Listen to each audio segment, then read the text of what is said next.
Sami. I'm glad she did it, and whoever else parents went out there to do it, I'm glad that they got out there and they got their children and got them straight. We need more like them.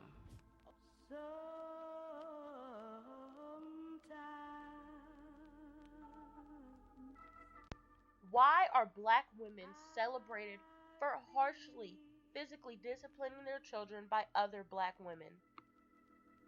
Like a motherless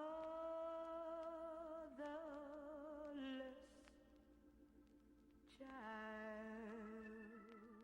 Let's start by looking into the history of disciplining black children in the U.S. During 1669 in Virginia, the state passed its first law justifying its murders of black children. The Casual Killing Act states that if a slave dies while resisting his master, the act will not be presumed to have occurred with purposed malice.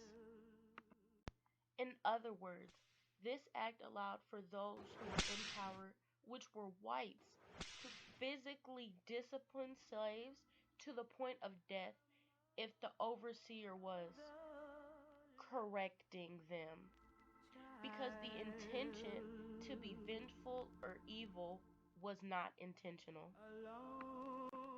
It was common for overseers to correct enslaved people in front of their families, and this pattern continues as a learned behavior in the black home and the disciplining of black children.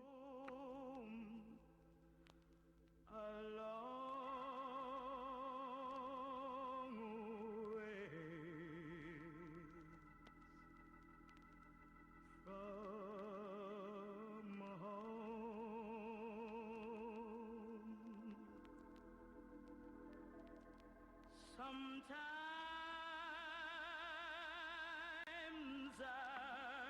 This casual killing act begins to make black children vulnerable to not being valued and appreciated by the white community.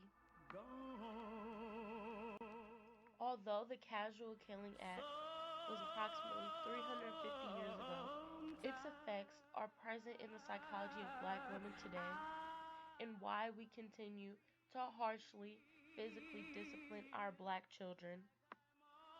A quote from Ta-Nehisi Coates Between the World and Me reads, "Now I personally understood my father in the old mantra, either I can beat him or the police."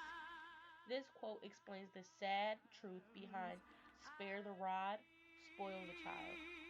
That parents must discipline their child more harshly so authorities won't have to do so. Also, that's how I see the world treating my child, and that's how I see the world treating me.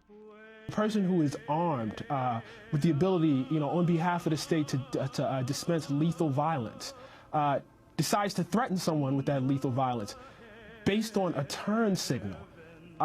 That's a statement on where we are. That's a statement on heritage. That's a statement on a whole set of beliefs that undergird that. Very, very disturbing. And unfortunately, those beliefs go back right to the founding of this country. So how and why has this pervasive action continued? in the heaven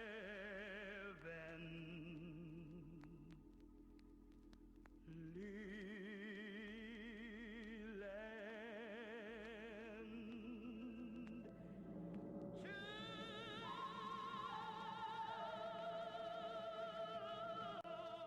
This topic's relevance to black women is direct.